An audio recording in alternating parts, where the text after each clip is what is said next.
Hello Everybunny and welcome to Mother Rabbit's Kitchen. Today we are making nothing. We are just hanging out and talking. So I'm just going to share something really quickly. A few of you, maybe 2 or 3, may have noticed that I took a little break from YouTube for a while. There were a bunch of reasons for this. I'll go through them, I guess. I'll just make it really quick. So I started the YouTube channel less than a year ago, and I was really excited about it. I had some really great ideas and I had a lot of fun with it. And of course, it's a roller coaster of emotions in many ways, and it's a lot of work, a lot more work than I thought it was going to be. And yeah, I was kind of doing it for the money in the sense that, you know, with YouTube, you can kind of build a business and build a brand or whatever you're trying to do. But I was just trying to have fun with my family and my kids and do what I love to do, which is cook and share it with you guys and hopefully monetize and make it into a potential career.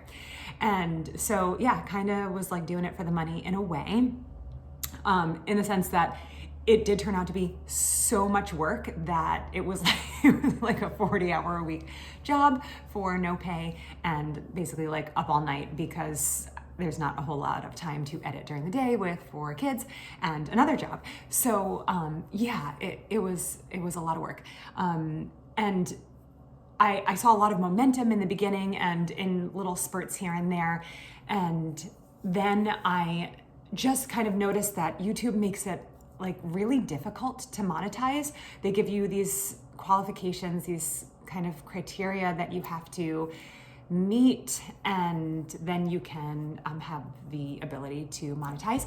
And I thought it was very doable. I reached over 1,000 subscribers pretty quickly compared to, you know, most YouTube channels.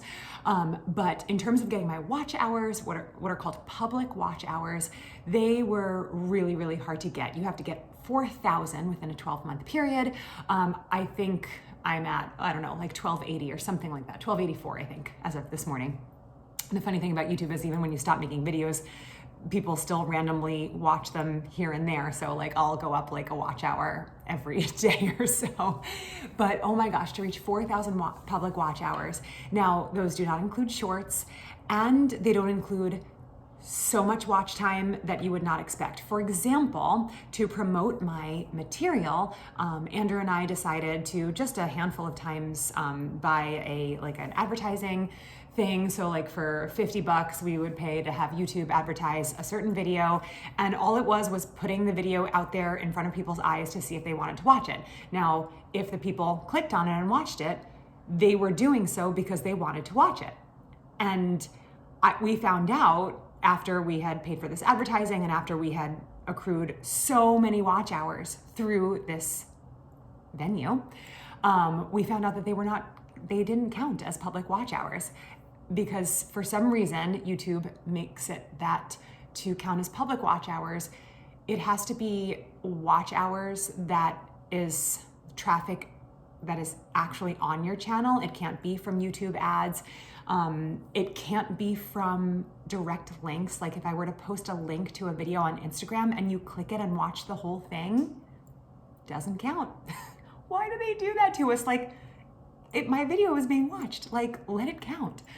Yeah, so all of the links that I posted on Facebook and Instagram, I know a lot of you were just watching to support me, like you didn't even care to make that dish or whatever, but you were like, I'll just click and play because I want to help her, you know, get to those watch hours. Well, thank you for trying. I did not realize it until just recently, but they don't count. That's why at the very end I was like, hey, I posted a new video, go to my channel and then find the video and then click on it, because that's the only way the watch hours will count. It's just really discouraging and frustrating. So that was a huge part of why I took that break, which may be permanent. I'm just not sure right now. So yeah, all that work for just this struggle of like, people are watching, but they don't count. And how do I get people to watch in a way that it counts and all that stuff. And just so much work just to do that. And then I really struggled with just the negative side of social media. I am a person that can get sucked into social media. Like when I post, even just like a picture of something I made, there's something wrong with me and a lot of other people where we have to go back on and see how many people viewed it and if anybody liked it or commented. It's like, what is wrong with us that we need this constant validation? Anyway, I don't like that about myself. So it bothered me that even though I would try to be like, I won't check Instagram at all for a whole day, and I would be okay at it sometimes, but then other times I'd be like sucked back in. It's like, what is wrong with me? Yeah, so I just didn't, I didn't have an Instagram before I did YouTube. So and my husband's like, you have to do an Instagram now. And so I did that, and I'm just like, oh, I didn't really think of this as social media. I just wanted to make videos and have people watch them and like kind of have that community without the negative side of social media. Also the fun comments that I get, oh my gosh, those are so fun, about people just like, weighing in on my life and my family and everything, which is, yeah, I'm being sarcastic. Some people are just jerks. Anyway, yeah, social media aspect was a little bit not as fun. Is there any other reason? Oh, okay, there's one other reason. Okay, the other part of the thing is that I am doing my research of like, what videos are successful by people who are kind of like me or my age, moms, whatever. And I was noticing that the really successful channels were a lot of vlog channels, day in the life, week in the life, and stuff like that. And I just don't get it. I get it a little bit more now than I did before. I get how you can get kind of sucked into it. I feel like I am currently sucked in. As much as I am not on social media, I do go on YouTube sometimes because the people that I was like researching, now I'm kind of like sucked into their channel. I do have a couple of favorites, and I will I talk about them? I don't know. Okay, I will say one. Farmhouse on Boone. She is super popular. If you're watching this, you've probably seen her videos. Years ago, when I just randomly would see like Facebook videos pop up, when I was active on Facebook, I would just watch her videos and be like, wow, she does a lot, and she, is very successful at all these things. And it's interesting kind of, but I kind of felt like her, I don't want to be negative, but I just felt like the overall was just like a little bit boring and whatever. But now I'm like all sucked in, and I don't know if she's grown in her personality and her engagement with the audience or the camera, but I feel like she has done a really good job of like just becoming more interesting. And her farmhouse is beautiful, and I love to see her little projects and stuff. And she's got like 1,000 kids, and she homeschools them, and she like makes their clothes and has a dairy cow and all this stuff, all the things that I'll never do. But yeah, so that I do love to like watch her videos. And then there's this really adorable Mennonite young woman named Megan Fox. And I think her channel is called Megan Fox Unlocked. It's not the very famous Megan Fox, very different Megan Fox, very modest, conservative Megan Fox. And yeah, her videos are super cute. She's got such a fun personality, and she doesn't really do anything other than like show what life is like. And she has like a little side business. She like makes things and all that stuff. I think she's really grown her business and her brand. But yeah, I guess I'm just mentioning these because I do find that these are entertaining to watch, but it took me a while to be like, why do we care what a day in your life is like? So if you have watched my channel, you're like, wait, but you did a day in a life. Yes, I did. It was kind of like a social experiment to see how much I would hate it and what kind of response I would get. And I actually didn't hate making the day in the life. I thought it was fun, but I did feel like even though I was kind of real and raw a lot and like showed tantrums with my kids, I feel like it still isn't an accurate portrayal of my life, because as long as we have editing, we are not going to show the good, bad, and the ugly. It's just, we are a lot uglier off camera. I'm not just talking like physically, I just mean like just our behavior and our attitudes. And, like nobody's posting a day in my life when we like fought with our husbands and, yelled at our kids and all that stuff. And, that does happen behind the scenes. Now, should we post that? No, nobody wants to see a video of you fighting with your husbands. This isn't like, I can't think of a reality show, but this isn't that kind of show. Nobody wants to see that. But at the same time, when we continuously do our day in the life as if this is reality, but we're leaving out the really like real parts that we don't want to show, is it kind of tricking people into thinking that our lives are a little bit better than they actually are, or a little bit more together or whatever? There's a big trend with day in the life videos of it's like, get it all done with me. And I just can't, I can't get it all done. And I can't get on board with an idea that we are supposed to get it all done, or that we are a better mom or wife or person if we get it all done. Yeah, I struggle with that type of thing. This video was not supposed to be this long. I can't stop talking. So anyway, there's also another person that I watch. Her name is Paola. She's Spanish, I believe. And she's like blonde curly hair, but she's Spanish speaking. I don't know if she's originally from Spain or just her parents, I don't know. But she's called The Cottage Fairy, and her videos are just very beautiful. I can't really explain them, just watch them because they're very beautiful, and she's just a very sweet person. But anyway, those are the three that I find the most interesting on YouTube right now. And this isn't meant to be like a YouTube review, but there are a lot that I'm not going to name where I'm just like, you are trying to make your life look perfect, and you're trying to like teach people how to be like you, and maybe you are perfect, and that, well, no, it's not, because nobody is.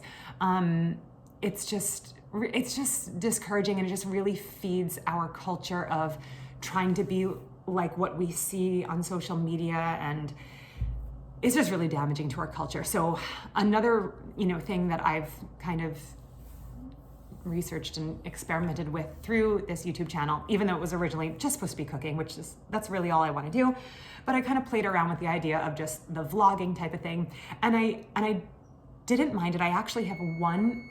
Oh, those are my oatmeal cookies. Okay, you're coming with me.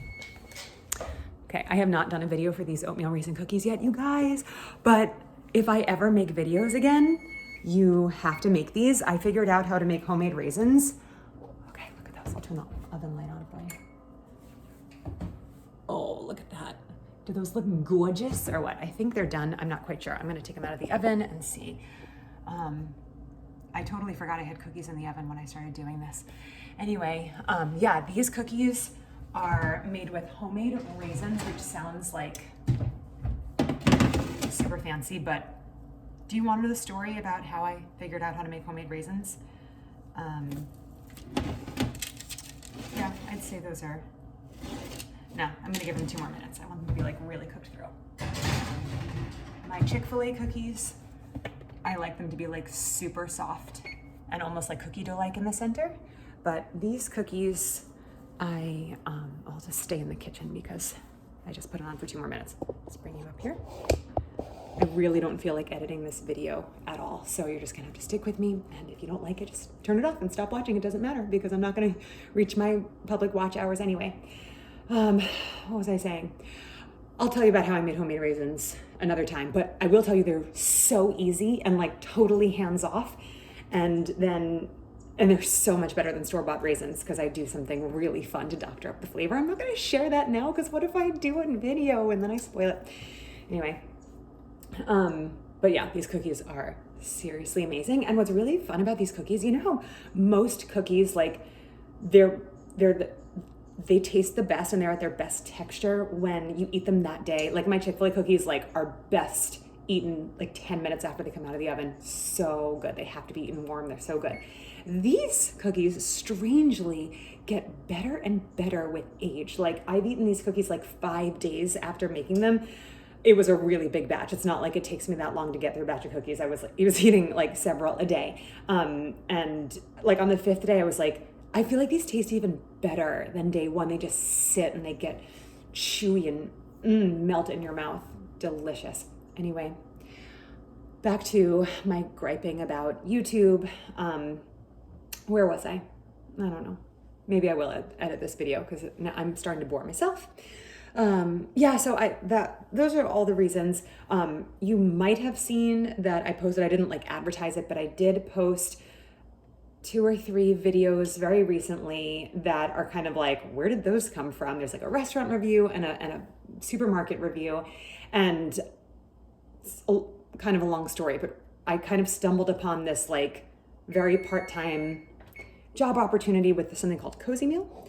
And I still haven't heard back from them from the second time yet. I did hear back after my first video, and they said they wanted to see more. So they had me complete a case study, which was a restaurant review and a supermarket review. Actually, they said either or, but I did both because I just happened to be going to a restaurant that night and it had to be done within 72 hours. So I did that, and I did a Publix review. Oh gosh, these look so good. Look at these.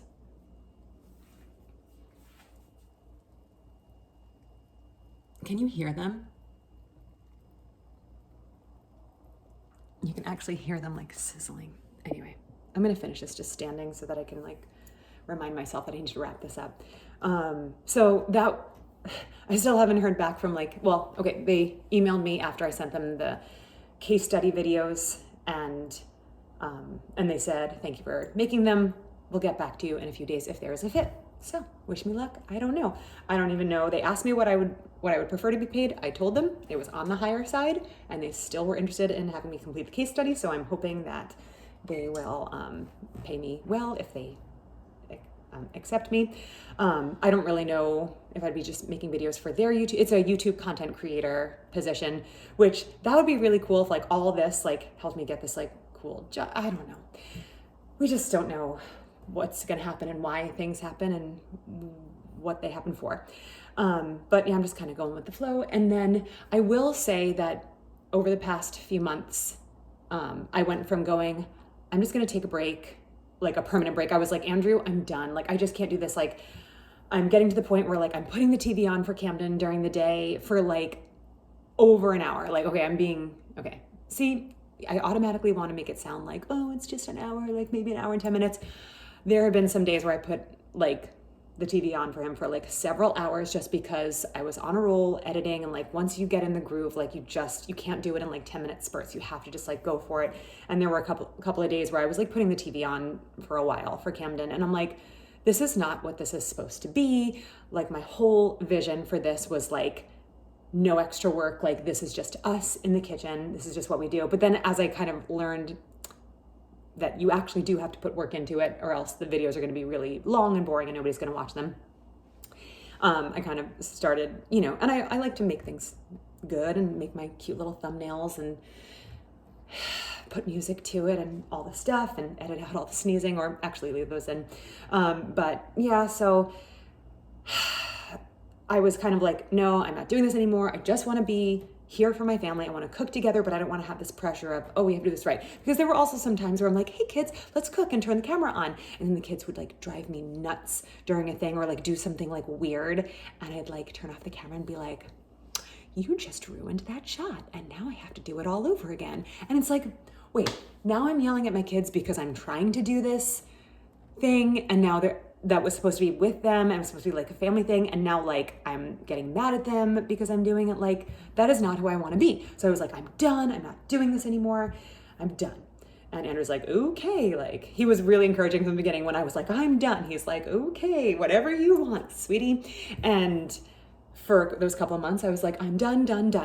Now I'm kind of rethinking the whole thing, because I do miss just making these videos with my kids. I do miss just documenting these recipes that I'm really proud of, whether it's things that I kind of do on the fly or I'm experimenting, or things that I've worked on and they're kind of my tried and true recipes that, they're my own. Like I have some really, really good food that I've kind of created, and I'm really proud of it. And I really want to share it with people, especially my future generations, which brings me to my newest thought. Cozy meal aside, we'll see what happens with that. But I am contemplating the idea of getting back into filming my recipes in a way that does not require me to spend 20 hours per video editing and making it, picture perfect and stuff like that. But just as a way to pass down my recipes to my kids and to their kids and whoever else comes along. Who knows if YouTube will still be a thing in 50 years, but we'll see. But people have recipe books that their grandmothers and great grandmothers and so on have written and they've passed down.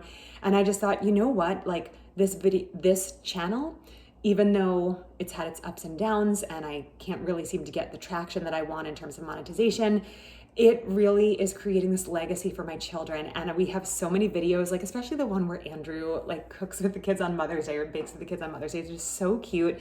And I really want to keep documenting that. And I'll make them public just because they're, you know, if anybody else wants to watch them, like my mom or somebody, then they can do that too. But I just really want to have them for my kids. We do not have tomorrow promised. I could be taken from this earth before I'm 40. I don't know. And that I'm 39, so that, you know, we just don't know. We don't have our days ahead of us promised. So the more videos I can make with my kids, the more that they'll have, whether I live to just tomorrow or live till I'm 80 or 90 years old. I want to have this collection of things that my family, that my kids can look back and be like, wow, that was fun. And I want to make that recipe now to remember my mom.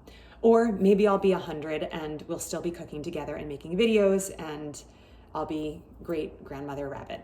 I think that's about it. I don't know why when I open my mouth, I can't stop, because I'm at 21 minutes right now and I don't want to shorten it. I just don't, because editing is exhausting, and my son is sleeping right now and he's going to wake up, and then I actually want to be present for him.